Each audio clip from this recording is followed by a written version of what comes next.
Hello everyone, I welcome you all for the today's session of daily current affairs. So those who are joining this session for the very first time, मैं उनको बता दूं कि हमारा session कैसे आगे बढ़ता है. A question comes on your screen, आप उसके बाद उस क्वेश्चन का आंसर देते हो. आंसर को डिस्कस करने के बाद उस क्वेश्चन के रिगार्डिंग उस पर जो भी इन्फॉर्मेशन रहती है उस न्यूज़ से रिलेटेड मैं आपको ब्रीफ में इन्फॉर्मेशन देता हूँ. तो कुछ इस तरीके से हम अपने सेशन को आगे लेके चलते हैं. तो इन अ वे आपका सेशन रिवीजन सेशन के तौर पे भी आप ले सकते हो. नए से करंट अफेयर्स पढ़ रहे हो तो आप तो भी यहाँ से पढ़ सकते हो. ठीक है, तो yes, without any further adieu let's begin with our session. Very first question is on your screen. तो क्या कहता है आपका पहला question, consider the following personalities names. तो ये आपको कुछ नाम दिए गए हैं and among the individuals mentioned abou, मतलब इन सभी लोगों में से who is conferred with the Padma Vibhushan awards in 2024. तो आपको बताना है कि इन व्यक्तियों में से पद्म विभूषण अवार्ड किन्हें मिला है. यस, तो जैसे कि आप सबको पता है कि पद्मा अवार्ड्स जो होते हैं वो रिपब्लिक डे के ईव के दिन अनाउंस किए जाते हैं. ठीक है, सिर्फ अनाउंसमेंट होती है, पर जो अवार्ड्स दिए जाते हैं वो मार्च या फिर अप्रैल में दिए जाते हैं. तो कल ही पद्मा अवार्ड्स मतलब कन्फर किए गए. प्रेसिडेंट देते हैं पद्मा अवार्ड्स, तो कल दिए गए, कुछ कल दिए गए, कुछ आज दिए जाएंगे. ठीक है, तो पद्मा विभूषण किन्हें मिला. यस, हमने जब ये अनाउंस हुए थे रिपब्लिक डे के ईव पे तभी भी हमने ये पढ़ा था. अब जबकि उन्हें सच्ची में कन्फर किया गया है यानी कि दिया गया है, तो ये न्यूज़ में आया है, तो हम फिर से पढ़ रहे हैं बिकॉज इसके एग्ज़ाम में आने के चांसेस बहुत ज़्यादा हो सकते हैं. ठीक है, तो वैजंती माला बाली जी को मिला है. यस, हरबिंदर सिंह को मिला है पद्मा विभूषण. नहीं, उनको पद्मा विभूषण नहीं मिला है. एम वेंकैया नायडू जी को मिला है. यस, और बिंदेश्वर पाठक जी को मिला है. यस, तो कौन सा हमारा आंसर हो गया 1, 3 एंड 4. तो कहाँ पे है option 1, 3 and 4? Option number C. तो इन व्यक्तियों को पद्मा विभूषण अवार्ड मिला है. देखो मैं आपको बता दूं, पद्मा अवार्ड्स में सबसे हाईएस्ट अवार्ड कौन सा होता है? पद्मा विभूषण. ठीक है, जो कि आपको यहाँ पे क्वेश्चन पूछा गया. इसके बाद क्या आता है? उसके थोड़ा नीचे पद्मा भूषण आता है. ठीक है, और इसके नीचे क्या आता है? पद्मा श्री अवार्ड्स. ठीक है, टोटल इस बार 132 पद्मा अवार्ड्स दिए गए हैं. ठीक है, उसमें से पद्मा विभूषण कितने व्यक्तियों को मिला है? 5 व्यक्तियों को मिला है. ठीक है, उसमें से हमने 3 तो पढ़ दिया, वैजंती माला, वेंकैया नायडू, बिंदेश्वर पाठक. बाकी के 2 कौन हैं वो आप मुझे कमेंट सेक्शन में बताना. ठीक है, पद्म भूषण कितने व्यक्तियों को मिला है? 17 व्यक्तियों को मिला है. और पद्मश्री 110 व्यक्तियों को मिला है. ठीक है, तो 110, 17 और 5 यानी कि 132 पद्मा अवार्ड्स दिए गए हैं. ठीक है जी, ओके. तो ये थी आपकी इन्फॉर्मेशन पद्मा अवार्ड्स के रिगार्डिंग. और हाईएस्ट सिविलियन अवार्ड कौन सा होता है? पद्मा अवार्ड्स में सबसे हाईएस्ट अवार्ड होता है पद्मा विभूषण, और हाईएस्ट सिविलियन अवार्ड भारत में किसी भी व्यक्ति को देने वाला क्या होता है? उसका नाम भारत रत्न, जो कि इस बार 5 व्यक्तियों को दिया गया है. ठीक है, okay, next question. According to the latest congressional report, which country became the second largest source country for the new citizens in the United States after Mexico? तो मेक्सिको के बाद यूनाइटेड नेशंस में किस कंट्री के लोगों ने वहाँ की सिटीजनशिप ली? इसका क्वेश्चन का मतलब ये है. ठीक है, तो सबसे पहले पायदान पे था मेक्सिको. ठीक है, और सेकंड पोजीशन पे कौन है वो आपको बताना कि सेकंड पोजीशन पे कौन सी कंट्री थी. Yes, correct answer is option number B, India. ठीक है, तो अराउंड 66,000 लोगों ने यूएस की सिटीजनशिप ली थी पिछले साल.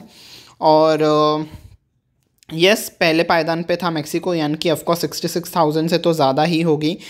और इंडिया के बाद था फिलीपींस, और फिलीपींस के बाद था क्यूबा. ठीक है, और इसके बाद था 5वें स्थान पे डोमिनिकन रिपब्लिक ऑफ कॉन्गो. ठीक है, तो ये थी लिस्ट. तो दूसरे पायदान पे था इंडिया. ठीक है, नेक्स्ट क्वेश्चन की तरफ हम चलते हैं. Which cricketing legend has appointed as the brand ambassador for citron?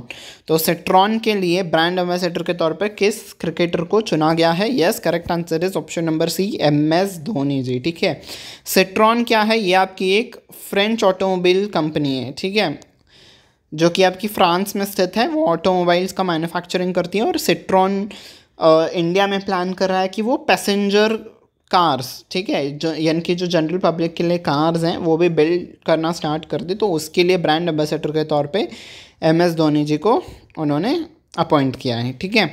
Okay, next question, which chemical compound has been found in Indian spice brands leading to the ban of certain spice variants in Hong Kong.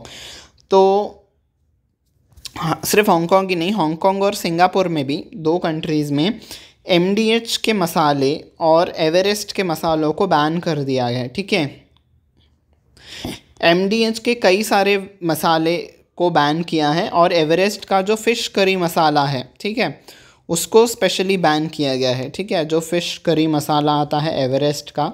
और MDH के तो कई सारे मसालों को ऊपर ban लगा दिया गया है हांगकॉन्ग और सिंगापुर में। क्यों? क्योंकि तो उन्हें एक पदार्थ मिला है, उस पदार्थ का आपको नाम बताना जो कि हार्मफुल है, ठीक है, उससे कैंसर कॉज करता है ऐसा माना गया है। तो अब FSSAI जो है इंडिया में जो भी फूड होता है उसको जो मॉनिटर करता है वो FSSAI मॉनिटर करता है, ठीक है, FSSAI जिसे हम कहते हैं। तो अब वो भी उसके ऊपर प्रोब जारी है, तो आगे रिपोर्ट जब आएगी तो पता चलेगा। तो फ़िलहाल के लिए तो हांगकॉन्ग और सिंगापुर में इन दोनों ब्रांड्स के इन मसालों के वेरिएंट्स के ऊपर बैन लग गया है, ठीक है। तो बताना है कि कौन सा केमिकल उनको मिला है। Yes, correct answer is option number B, ethylene oxide, ठीक है। तो इससे लोगों को कैंसर भी हो सकता है, इसीलिए वहाँ पे इन मसालों को बैन कर दिया गया है, ठीक है। Next question, which tribal group categorised as one of the particularly vulnerable tribal group. तो जिन्हें एक वल्नरेबल ट्राइबल ग्रुप के तौर पे कैटेगराइज किया गया है, उन्होंने पार्टिसिपेट किया है इलेक्शन प्रोसेस में for the first time in 2024 Lok Sabha. तो अब तक, जब से हमारी आज़ादी हुई थी अब तक लेके अब तक, यानी कि 2024 तक उन्होंने इलेक्शंस में पार्टिसिपेट नहीं किया था लोकसभा पोल्स में, पर इस बार जब पहला फेज़ हुआ तो उसमें इन्होंने पार्टिसिपेट किया। तो कौन सी है वो ट्राइबल कम्युनिटी जिन्होंने इलेक्शन में पार्ट लिया पहली बार 2024 के लोकसभा इलेक्शंस में। Yes, correct answer is option number C, Shompen. Shompen एक आपकी ट्राइबल ग्रुप है। कहाँ पे ये सिचुएटेड है? अंडमान एंड निकोबार आइलैंड्स में, ठीक है। आपकी ये अंडमान एंड निकोबार आइलैंड्स में स्थित है ये पर्टिकुलरली वल्नरेबल ट्राइबल कम्युनिटी, ठीक है, ट्राइबल ग्रुप। और इनकी पॉपुलेशन की कितनी बची है अंडमान, ग्रेट अंडमान आइलैंड्स में स्पेसिफिकली बात करें तो ग्रेट अंडमान आइलैंड्स में ये हैं, वहाँ पे रहते हैं। और इनकी पॉपुलेशन कितनी है? 229 है एज़ पर 2011 के सेंसस के अकॉर्डिंग, ठीक है। तो यस, हम किन हैं पर्टिकुलरली वल्नरेबल ट्राइबल ग्रुप्स में आइडेंटिफाई करते हैं जिनकी पॉपुलेशन कम हो, ठीक है, जो कि एक्सटेंट होने के कगार पे हो, जिनका टेक्नोलॉजी यूज़ ना के बराबर हो, ठीक है, और जो जिनका रहन सहन का तरीका प्री एग्रीकल्चर के भी पहले के टाइम से हो, जिनका इकोनॉमी लेवल बस सस्टेन करने के लायक, जितना सर्वाइव किया जाए उतने ही पैसे ये कमाते हो, तो उन कैटेगरीज वैसे लोगों को हम पर्टिकुलरली वल्नरेबल ट्राइबल ग्रुप यानी कि PVTJ की कैटेगरी में उन कम्युनिटी को डालते हैं, ठीक है। तो शोम्पेन एक ऐसी कम्युनिटी थी, ऐसी ही, जो कि ग्रेट अंडमान आइलैंड्स में पाई जाती है। उन्होंने पहले बार लोकसभा में पार्टिसिपेट किया। देखा उन्होंने वो कितना हम लोगों से डिसकनेक्टेड थे, ठीक है, वो कितनी दूरी बनाए रखते हैं ट्राइबल कम्युनिटी के लोग, मतलब जो आइलैंड्स में वो पर्टिकुलरली रहते हैं, कि उन्होंने इलेक्शन में भी अब तक पार्ट नहीं लिया था, है ना। गौरतलब की बात है ये। Which athletes secured a quota for India in the mixed relay marathon event at the Paris Olympics 2024? तो पैरिस ओलंपिक्स 2024 के लिए मिक्स्ड रिले मैराथन में किन्होंने अपना कोटा हासिल कर लिया, मतलब वो अब क्वालिफाई कर गए हैं ओलंपिक्स में खेलने के लिए, ठीक है। तो वो लोग इंडिया को रिप्रेजेंट करेंगे। यस, बट ऑब्वियस सी बात है कि option number A is the answer, Priyanka Goswami and Akshdeep Singh, ठीक है। तो मिक्स्ड रिले के मैराथन में पार्टिसिपेट करेंगे। मैरी कॉम ऑफकोर्स रेसलिंग से रिलेटेड है, नीरज चोपड़ा आपके जैवलिन थ्रो से रिलेटेड है, PV सिंधु शटलर हैं, सुशील कुमार रेसलर हैं, साइना नेहवाल भी शटलर है, बजरंग पुनिया भी रेसलर है। तो बाकी के नेम्स ऐसे ही आपके कैंसिल हो जाएंगे, ठीक है। आपको आंसर ना भी पता तो आप ऑप्शंस को कैंसिल करके भी आप आंसर दे सकते हो, ठीक है। तो ये तीनों तो नहीं होंगे, बाकी बचा यही ऑप्शन, तो प्रियंका गोस्वामी और अक्षदीप सिंह, ठीक है। Yes, next question is on your screen. Which Indian Navy vessel recently completed historic transoceanic expedition of nearly 2 months duration? तो ट्रांसओशनिक मतलब ओशन के एक पार से वो दूसरे पार तक गए तो किस इंडियन नेवी के वेसल ने इस मुकाम को हासिल किया? Yes, answer is INSV Tarini. ठीक है, इसमें 2 महिला चालक थी जिन्होंने इस वेसल को हेड किया और गोवा से ये वेसल फ्लैग ऑफ हुआ, मॉरिशस के पोर्ट ब्लेयर तक गया ये। ठीक है, ये मॉरिशस के पोर्ट ब्लेयर तक गया। ठीक है, देन ये वापस गोवा आ गया, मॉरिशस जाके ये वापस गोवा आ गया। ठीक है, तो इन्होंने ऐसी पूरी जर्नी को कंप्लीट किया और अब सितंबर में ये लोग दुनिया में जितने भी ओशियंस हैं उसकी ये ट्रैवल करने की भी सोच रहे हैं। ठीक है, next, heavenly islands of Goa, ये एक बुक है, इसे लिखा है किसी एक स्टेट के गवर्नर ने जिसका नाम है PS श्रीधरन पिल्लाई। तो ये किस स्टेट के गवर्नर ने लिखा है? ठीक है, मतलब PS श्रीधरन पिल्लाई किस स्टेट के गवर्नर हैं, इन शॉर्ट ये आपको बताना है। ठीक है, इन्होंने 200 से भी अधिक किताबें लिखी हैं और ये इनकी रीसेंट वन है, हेवनली आइलैंड्स ऑफ गोवा।